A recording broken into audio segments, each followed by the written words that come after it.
नवी मुंबईत मागील अनेक दिवसांपासून घरफोडीच्या गुन्ह्यात लक्षणीय वाढ झाल्याचे दिसून आल्याने गुन्हे शाखेच्या वतीने टीम तयार करून सापळा रचून आरोपीला भिवंडी येथून ताब्यात घेत त्याच्या कसून चौकशीत त्याने याआधी 49 घरफोडीचे गुन्हे दाखल असल्याचे निष्पन्न झाले असून तर अजून 13 गुन्हे नवी मुंबईतील पोलीस ठाण्यात दाखल असल्याचे स्पष्ट झाले असून असे एकूण तपासात 62 गुन्हे निष्पन्न झाले आहे। आरोपी लक्ष्मण शिवशरणकडून 21,25,000चे सोने आणि चांदीचे दागिने जप्त करण्यात आले असून भिवंडी येथे राहणारा आरोपी मूळ सोलापूर येथील रहिवासी असल्याचे समोर आले असून आरोपीवर पहिला गुन्हा 2024 मध्ये दाखल झाल्याचेही निष्पन्न झाले आहे। आरोपीला पोलीस कोठडी सुनावण्यात आली असून प्रकरणाचा अधिक तपास गुन्हे शाखावाशी करत आहे। नवी मुंबई पोलीस आयुक्तालयाच्या हद्दीमध्ये रबाळे एमआयडीसी पोलीस स्टेशनला घरफोडीच्या गुन्ह्याचा समांतर तपास करत असताना गुन्हे शाखेच्या कक्ष 1 ला तांत्रिक विश्लेषणाद्वारे सीसीटीव्ही अनालिसिसद्वारे एक आरोपीची माहिती मिळाली, ज्याचं नाव लक्ष्मण सुरेश शिवशरण आहे आणि त्याला या गुन्ह्यामध्ये अटक करण्यात आली। अधिक चौकशी दरम्यान असं लक्षात आलं की या आरोपींनी नवी मुंबई परिसरामध्ये 13 घरफोडीचे गुन्हे केलेले आहेत।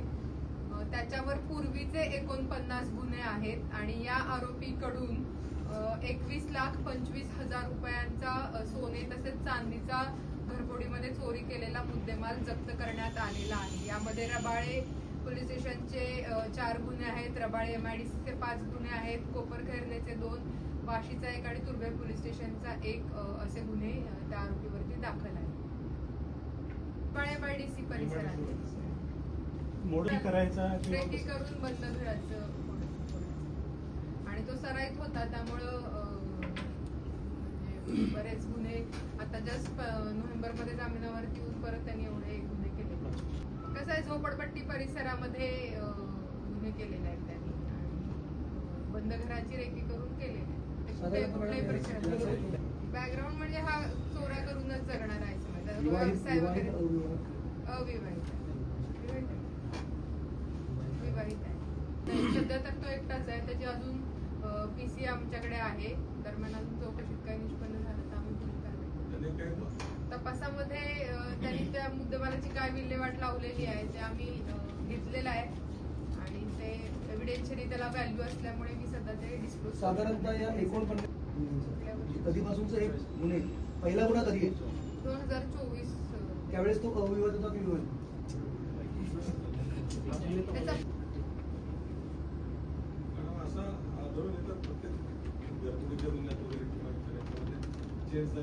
जो मुद्देमाल घेणारे असतात त्याचे दागिने सापडत नाही, त्यांच्यापर्यंत पोहोचतो आम्ही।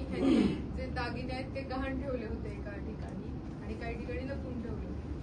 सगळीकडून आपण हस्तगत केले की कुठल्याही आरोपीकडून म्हणजे त्यांनी किती गुन्हे केले आणि कुठल्या गुन्ह्यात किती मुद्देमाल चोरला, त्याचं काय डिस्पोजल केलं, तर त्याचं खूप सखोल इंटरोगेशन करावं लागतं आणि ते मी सांगेन आमचे सिनियर PI विकास घोडके, निलेश महाडिक API आणि PSI बोर्डे आणि त्यांची पूर्ण टीम, ज्यामध्ये काही आमचे लोक खास विशेष टेक्निकल अनालिसिस वरती पण आहेत, म्हणजे त्याचा फोनचं काही मुवमेंट असेल, सीसीटीव्ही अनालिसिस असेल आणि इतर काही डेटाच्या माहिती मिळवण्यासाठी ते सगळ्यांची मी नावं सांगेन।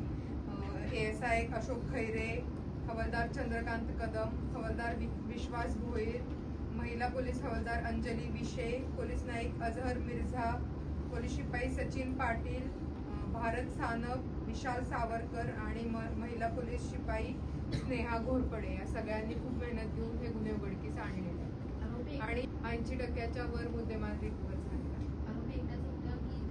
एकटाच